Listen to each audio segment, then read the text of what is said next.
intelligent poor people be fool. Oh, in somebody land, where you get that system you're from?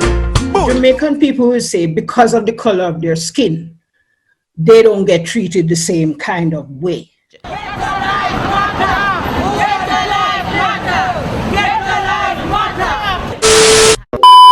Before, I was going to keep it to myself, but actually, I think I'm even bothered now.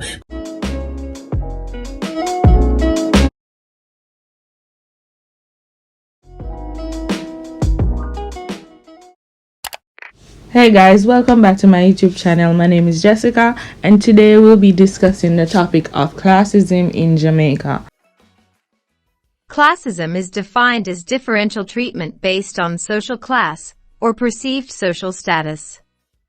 Classism is the systematic oppression of subordinated class groups to advantage and strengthen the dominant class groups.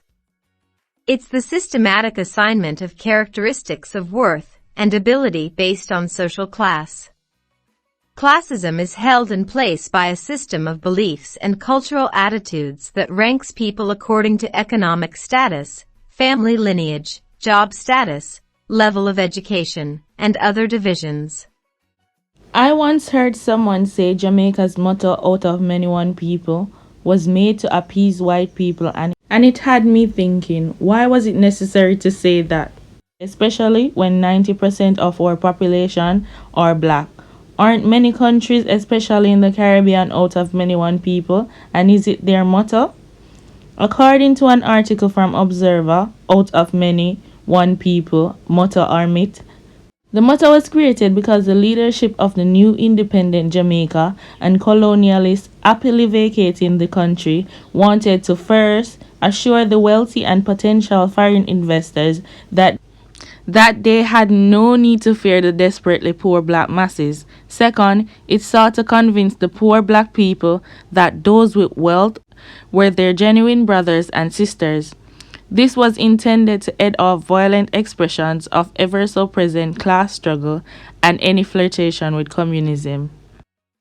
The experience since independence clearly indicates that we are not all living up to the national motto.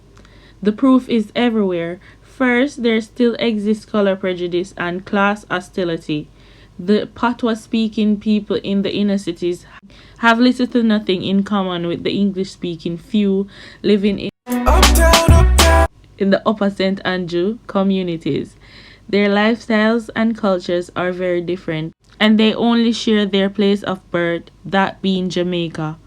And as many people on Twitter would normally say, there are two Jamaicas. Oftentimes we see the motto being used to excuse clearly classist comments from privileged people whenever they are called out. Classism has been a problem for most Jamaicans for decades. For example, Usain Bolt is one of the most popular Jamaicans ever, but despite his success and great achievement, he was still not accepted in certain circles. Despite all his exploits on the track, a dark-skinned Usain Bolt was harshly criticized by a fair-skinned neighbor and wife of Sean Paul after he bought a house in an upscale neighborhood. She said she honestly wished he would go back where he came from. And where have we heard those comments before? Exactly. From those racist white people telling black people to go back to Africa. She says he was a horrible neighbor and he took his nasty behavior everywhere with him. She also said that he was the ultimate party clown. So yeah, the typical Karen behavior.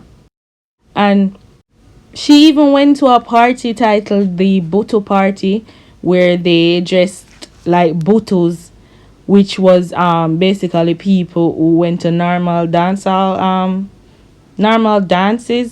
So them just like normal party goers and called it the Buttu party. Classism. Have you ever experienced classism or racism in Jamaica? Yes, definitely, you know. You experienced that in Jamaica? Yeah, man, a lot. Even though you're so famous and... Yeah, because people look at things as you're coming up and you're building yourself. And a lot of people don't want to see that, you know. Oh. And it's just life. That's the people in Jamaica. I've learned to just understand that not everybody's going to appreciate what you have done. You understand? Some people, especially when I started out, it was more shocking than anything. That's why I said you have to learn from experience. Yes. And when I started out, that's how I ended up buying my house.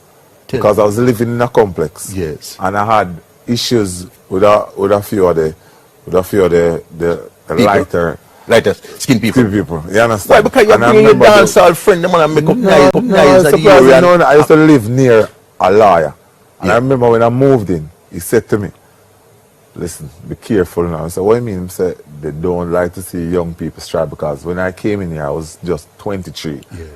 And then they weren't happy to see me in this complex. And I couldn't believe it. And when it started happening to me a couple of times, I said, no, I have to buy a house and move out so I can have my own place. You see what? I had to rush and get my house. Yeah, man.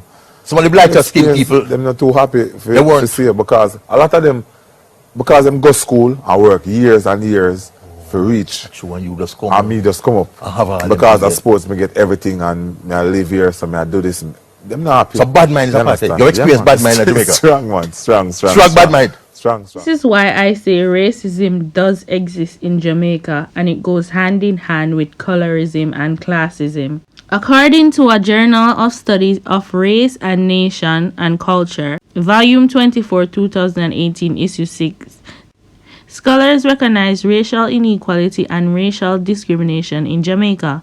Their findings document dramatic social inequality by skin color in Jamaica and suggest that a majority embrace an ideology that racial mixing is negative and associated with Jamaica's recognition of racial discrimination. There can be no denial that a certain social class of Jamaicans, normally the light bright, feel they have the right to certain privileges not afforded to all. Some of these who speak in the Upper St. Andrew tongue clearly look down upon the rest of us that speak in the slangs of the street or in a rural accent. Ghetto people chat dunce, or native language is dehumanized, and unless a white man comes and speak like us, then it is ghetto. But when the white man does, it is praised and glorified as an honorary Jamaican. Yo, big up the youth them way out of Kingston. Me wake up this. While me, a Jamaican, can't even say nyam without someone telling me to speak properly. A view from outside. Wake up, Jamaica. Classism is a major problem. Written by Carl Walker.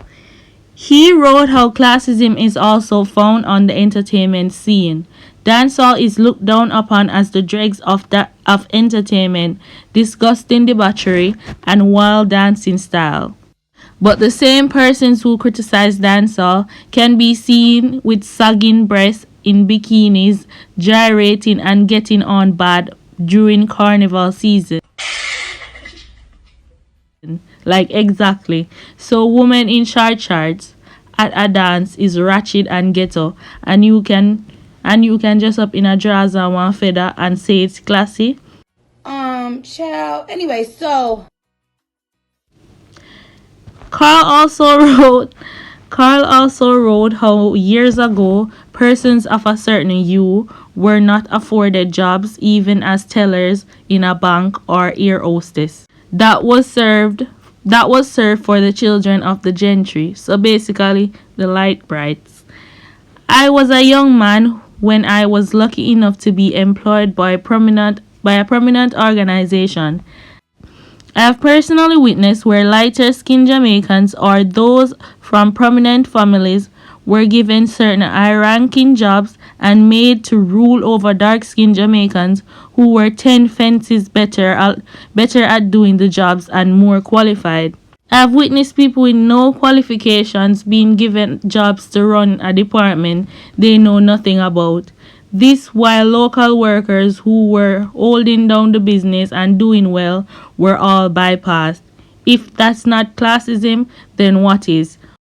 What a rude awakening it must be for light-skinned Jamaicans when they land in USA and find out that they are not accepted by Caucasian people with snobbish attitudes there. On a political front, the race card has also been drawn by both parties for years now. It was former Prime Minister Edward Seaga who waved a black scandal bag in reference to his opponent PJ Patterson in the 1990s. PJ Patterson returned and told the political rally that if he were to stand in the crowd, he would look like most of the audience. The truth is an offense, but it's not a sin. Classism does exist in Jamaica. That is my view from the outside, Carl wrote.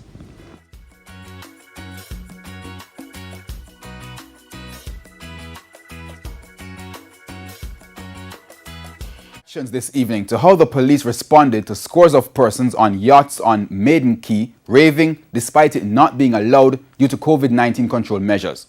One social development expert says situations like these undermine public confidence in how the law is applied, but the police insist they are constrained by the law. Giovanni Dennis has this primetime news follow-up.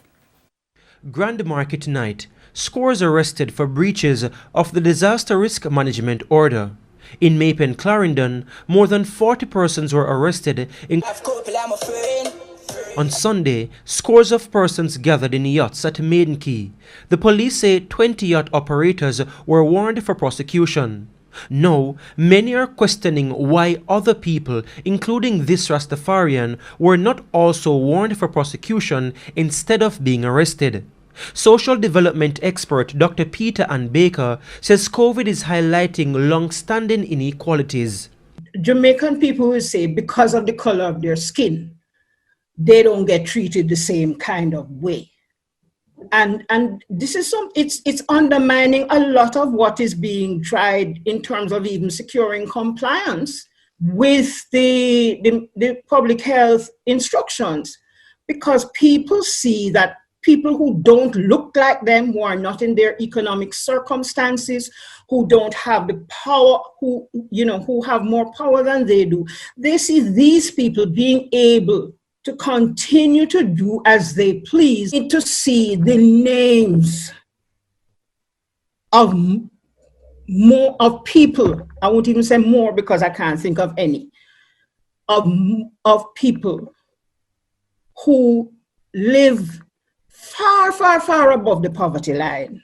We need to see their names appearing in the newspaper as a result of being brought before the parish court.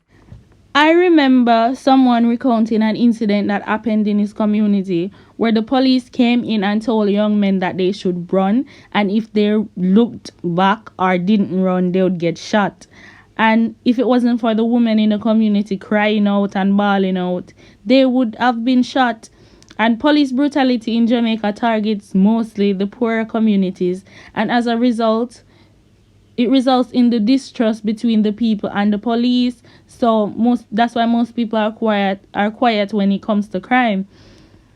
Even in the pandemic, I don't remember seeing the iPhone light mode people on the yacht being publicly humiliated or fined $60,000. I don't remember anything coming from the breaching of the laws in place to combat corona. Only thing I remember is them being given a warning, a slap on the wrist. But I remember the man who broke the curfew and was in the video being disrespectful to the police and to the Prime Minister. He was dragged from underneath his bed and humiliated in front of the whole Jamaica and then fined $60,000. And of course the children of the chalk, the children of the chalk who was partying it away on the yacht, they were given an excuse. They were given a slap on the wrist.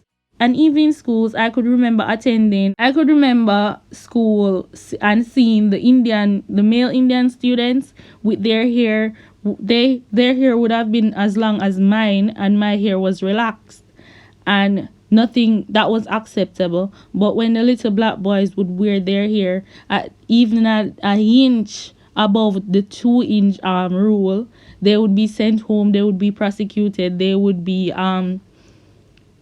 harsh consequences. Like, student would miss classes, important classes, and even exams.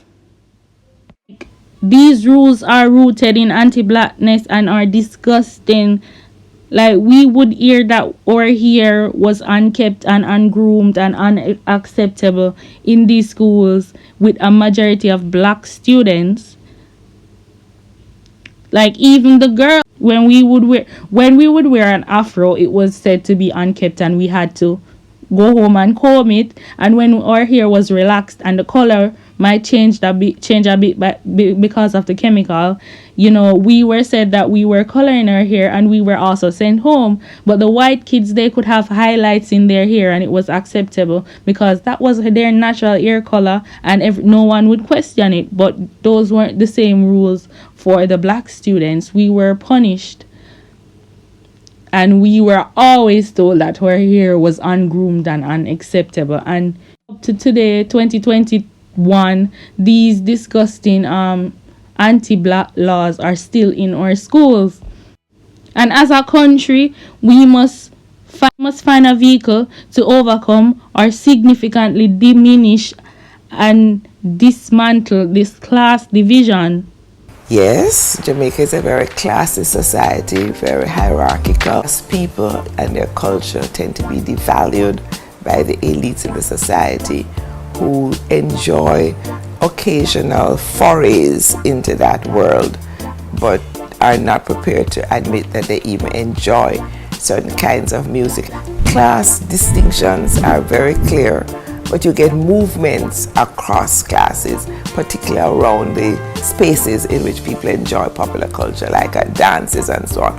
Uptown meets downtown in these spaces. It is insecurity because we're talking about the legacy of colonialism, where we inherited values that told us nothing black, no good. Majority of the people are black, so the majority of us no good. So our language is not good, it's broken English, it's corrupt English. It's the language we created out of the African languages that we brought here in our heads, plus the various dialects of English that we were forced to learn. So the problem is that for the elite, Jamaican popular culture is African, and for them Africa is negative. So there's this insecurity about recognizing that what is distinctive about Jamaica is exactly what the elite reject, because they are so into aping first British and now American culture. So they have contempt for what we have produced. So that is the insecurity. Garvey was one who pushed us to emancipate ourselves from mental slavery. People think that that is an original line from Bob Marley. Marley got it from Garvey.